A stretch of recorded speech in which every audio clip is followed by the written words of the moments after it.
Hey friends, I want to take a minute to address this comment because it's a really common concern that wig wearers have. So I made a video yesterday showing how to cut baby hairs into a wig, and I talked about using your own bio hair as baby hairs to make the wig look more natural.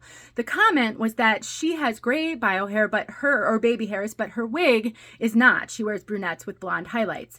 Here are a couple of options if this is your situation. Number one, if you do wear a wig with blonde highlights, if any of those highlights are ashy, your graying bio hair will blend with it and people will not be able to tell. This is a hat wig from the Hustle wig in one of their new summer colors called Seashell. The blonde in this is ashy, so my ashy hair looks just fine with it. It totally looks realistic. Let's also keep in mind, this part of our hair is generally what starts to gray the fastest, and it fades the fastest if you get your hair colored. So it's really common to see women with gray at their temples, even if you don't see a lot of gray in the hair.